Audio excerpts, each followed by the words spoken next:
शिमला के उन पहाड़ों में जहाँ पर धुंध हमेशा रहती है और सूरज की रोशनी कभी भी पूरी नहीं आती, वहाँ एक पुराना घर है। लोग कहते हैं कि जो भी उस घर में जाता है वो कभी भी वापस नहीं आता है। और जो कहानी मैं आज आपको सुनाने जा रहा हूँ वो उस घर की एक असली डरावनी कहानी है। नवंबर की ठंडी शाम थी और शिमला जाने वाली ट्रेन में दो बच्चे बैठते हैं जिनका नाम था निशा एंड अमन। वो दोनों शिमला जा रहे थे क्योंकि उनके नाना नानी का घर था वहाँ पर। दोनों ही भाई बहन थे, दोनों ही बहुत खुश थे। लेकिन इस बार की जर्नी थोड़ी डिफरेंट थी क्योंकि हर बार वो अपने पेरेंट्स के साथ, अपने माता पिता के साथ जाते थे, लेकिन इस बार दोनों ही बच्चे अकेले जा रहे थे। अब जैसे जैसे ट्रेन आगे पहाड़ों में जाती है अंधेरा बढ़ने लगता है। निशा ने जब विंडो से निकल कर देखा तो उसने देखा कि इस बार का जंगल जो दिख रहा है वो पिछली बार से काफी ज्यादा अलग है। तभी अचानक से ट्रेन की लाइट बंद हो जाती है और एकदम अंधेरा हो जाता है और उस अंधेरे में उन दोनों को ही ऐसा महसूस हो रहा था कि कोई उन्हें देख रहा है। उसके बाद एक बड़ी ही अजीब सी डरावनी आवाज आती है और उस आवाज में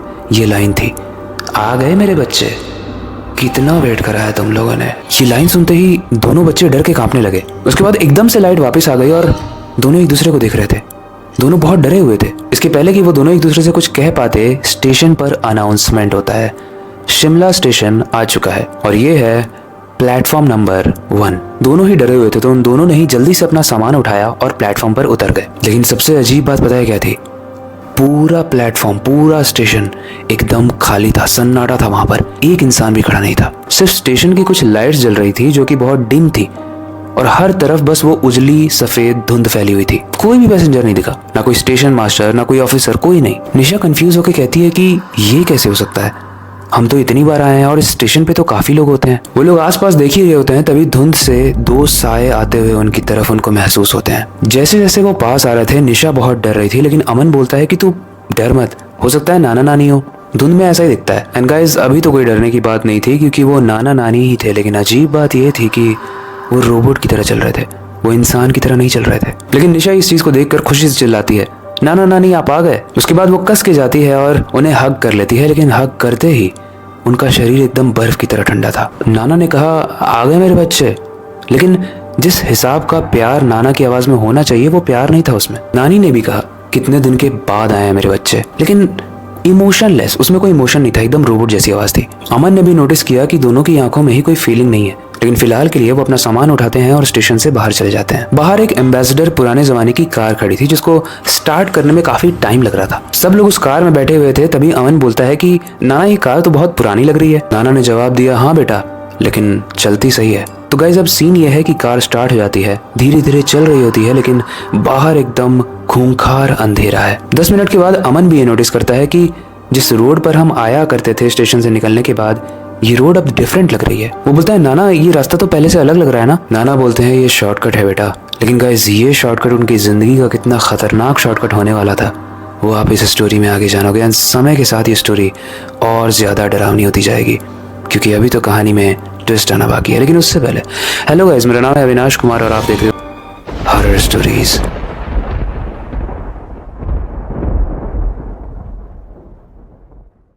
गाइस, कार धीरे धीरे चल रही है, बाहर अंधेरा है और नाना के कहने के हिसाब से वो शॉर्टकट पर चल रहे हैं। लेकिन अमन को बहुत स्ट्रेंज लगता है और जब वो साइड मिरर में अपने नाना जी को देखता है तो देखने के बाद उसकी रूह कांप जाती है क्योंकि नाना जी की आंखें एकदम सफेद थी। मतलब किसी इंसान की पुतलियां सफेद कैसे हो सकती हैं?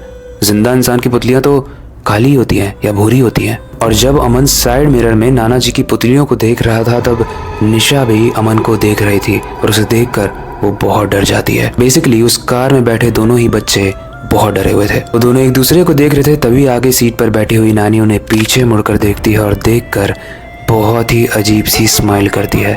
इतनी अजीब स्माइल जिसमें उनके होठ, हम नॉर्मल होठ हंसते हैं तो इतना जाता है, लेकिन उसके होठ उसके सर तक जा रहे थे दोनों साइड से। और देखते ही देखते नानी की गर्दन से बहुत बड़ा सा मकड़ी निकलने लगता है। लेकिन जैसे ही अमन आंखों को झपकता है वो दिखता है कि सब कुछ नॉर्मल हो चुका है। नानी बहुत प्यार से पूछती है कि मेरे बच्चे सब ठीक तो है, तुम परेशान लग रहे हो। दोनों नर्वस होकर कहते हैं कि हाँ नानी, सब ठीक है। गाइस, थोड़ी देर तक कार चलती है और 15 मिनट के बाद कार एक बड़े से गेट के सामने रुक जाती है। वो गेट बहुत बड़ा था लेकिन उसमें जंग लगा हुआ था और उसको खोलते ही खुलने की एक अजीब सी आवाज आई। दरअसल वो एक पुराना फार्म हाउस था जो कि एकदम टूटा फूटा पड़ा हुआ था। पेंट उसका पूरे तरीके से छूटा हुआ था, लेकिन स्ट्रेंज बात की सामने रखी हुई एक कुर्सी थी जो कि हिल रही थी।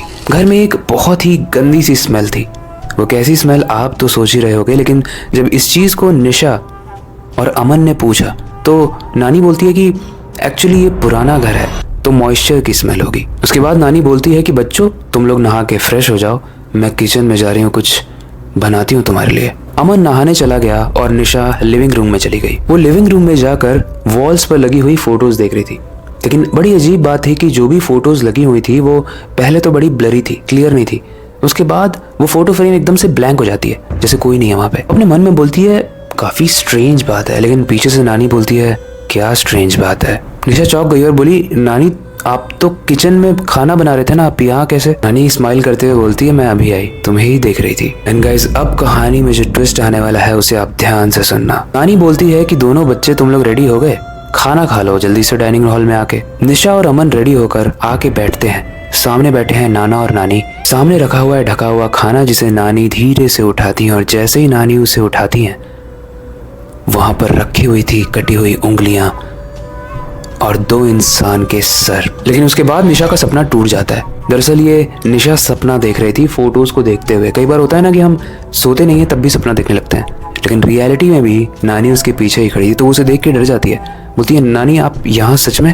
बोलती है सच में, मैं तो अभी आई, चलो खाना खा लो। निशा को लगता है जो मैंने अभी सपने में देखा कहीं वैसा ही कुछ तो नहीं होगा। अमन और निशा दोनों रेडी होते हैं, टेबल पर जाकर बैठते हैं। सामने बैठे हैं नाना और नानी और फूड वैसे ही ढका हुआ रखा हुआ है जैसा निशा के सपने में था। निशा अमन को हाथ लगा के बोलती है नीचे टेबल से, भाई इसमें कुछ गड़बड़ होगा, हमें यहाँ से चलना चाहिए। लेकिन तभी नानी वो ढका हुआ खाना हटाती हैं और उसमें था नॉर्मल सब्जियां थी। इस चीज़ को देखकर निशा खुश भी होती है और दुखी भी, क्योंकि उसे समझ में नहीं आता है कि वो सपना क्या था। लेकिन जब रोटी के साथ अमन और निशा सब्जी को खाते हैं तो उन्हें बड़ा ही अजीब सा टेस्ट आता है।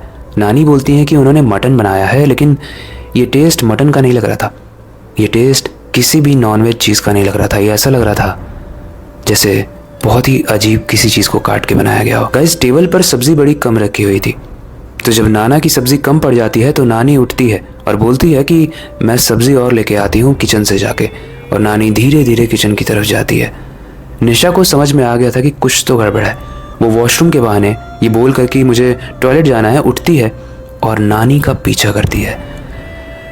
लेकिन गाइस जैसे ही वो नानी के पीछे किचन में जाती है वो देखती है कि नानी एक हाथ को काट काट कर उसका सूप बना रही है और उसी चीज़ को बस किचन से बाहर लाने ही वाली थी। निशा इस चीज़ को देखकर बहुत डर जाती है। वो भाग के आती है और अमन को बोलती है अमन भाग यहाँ से, ये लोग हमारे नाना नानी नहीं है, ये वही घर है जिसके बारे में हमने स्टोरीज पढ़ी थी, हमें यहाँ से जल्दी से चलना चाहिए। उसके बाद अमन और निशा वहाँ से भागने की पूरी कोशिश करते हैं, लेकिन मेन गेट लॉक्ड होता है। लेकिन सबसे अजीब बात पता है क्या थी? उसके नाना और नानी अभी टेबल पर बैठे हुए थे, वो उठे भी नहीं थे। वो बस सामने से बोल रहे हैं कि क्या हुआ, तुम लोग काफ़ी परेशान लग रहे हो। वो लोग काफ़ी डरे हुए थे, उनका दम घुट रहा था, उन्हें बस यहाँ से बाहर जाना था। वो बोलते हैं नाना नानी हमें बाहर जाना है थोड़ी देर। लेकिन नाना और नानी बस एक ही चीज़ बोलते हैं, वो बोलते हैं कि हमें भूख बहुत तेज़ लगी है तो हम पहले खा लेते हैं, उसके बाद तुम जाना। इसके बाद से उन दोनों बच्चों का कुछ नहीं पता। वेल हो सकता है कि वो बच्चे लापता हो गए हो या फिर उनके नाना नानी ने उन बच्चों को खा लिया हो। गाइस जब मैंने इस स्टोरी को पढ़ा ना तो मुझे लगा कि कोई इंसान किसी भी इंसान को कैसे खा सकता है।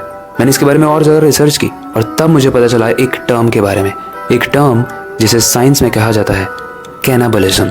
और ऐसे लोग जो इंसान के स्किन को खाने में इंटरेस्ट रखते हैं, उन्हें वो उसमें रुचि होती है, उनको कैनाबॉलिक कहते हैं। ऐसी बहुत सारी हज़ारों स्टोरीज आपको मिल जाएगी, इस पर बहुत सारी मूवीज भी बनी हैं जैसे रॉन्ग टर्न। ऐसे लोग जो इंसान को ही खाते हैं और अपने आप को जिंदा रखते हैं, और ये चीज़ अपने आप में बहुत ज़्यादा डरावनी है। सोचो आप किसी गेस्ट हाउस में जाके शिमला में रुक रहे हो, लेकिन किचन में उनका खाना नहीं बल्कि आप बन रहे हो। आई होप आज की कहानी आपको बहुत डरावनी लगी होगी। आज की कहानी बाकी कहानियों से बहुत ज़्यादा डिफरेंट थी ऑब्वियसली, क्योंकि बाकी कहानियों में भूत होते हैं, लेकिन आज की कहानी में इंसान ही इंसान को खा रहा था। लेकिन इस कहानी में काफ़ी मैंने रिसर्च की तो मुझे ये चीज़ समझ में नहीं आई कि नाना और नानी कैनाबॉलिक कैसे हुए होंगे, क्योंकि उनकी जो आगे की पीढ़ियाँ थी वो तो नॉर्मल थी, तभी तो आगे के बच्चे हुए उनके। शायद ही उनका कोई इंटरेस्ट जग गया हो बुढ़ापे में, या फिर वो किसी बीमारी का शिकार हो गए हों। वेल आपको क्या लगता है हमें कमेंट सेक्शन में ज़रूर बताना। आपको क्या लगता है कि कोई इंसान किसी इंसान को खा सकता है, जिंदा इंसान को? ये भी हमें कमेंट सेक्शन में ज़रूर बताना, येस, नो या फिर अपना ओपिनियन शेयर करते हुए। हमें आपके ओपिनियन पढ़कर बहुत अच्छा लगता है। बाकी आई होप आज की कहानी आपको सुपर इंटरेस्टिंग लगी होगी। ऐसी ही और अमेजिंग और डरावनी कहानियों के लिए इस पेज पर स्टे ट्यून्ड जरूर रहना, क्योंकि अब कहानियां रेगुलर आ रही हैं। बाकी वक्त आ चुका है हमेशा की तरह इस कहानी का अंत करने का और नई कहानी पर शुरुआत करने का। लेकिन जाने से पहले मैं हमेशा की तरह एक ही चीज़ कहना चाहूँगा, अपनी क्यूरियोसिटी को डाय मत होने देना, नई चीज़ें सीखते रहना। अपने बेड के नीचे और खिड़की के बाहर ज़रूर देख लेना, कहीं नाना नानी तो नहीं खड़े हैं। मिलते हैं अगली वीडियो में।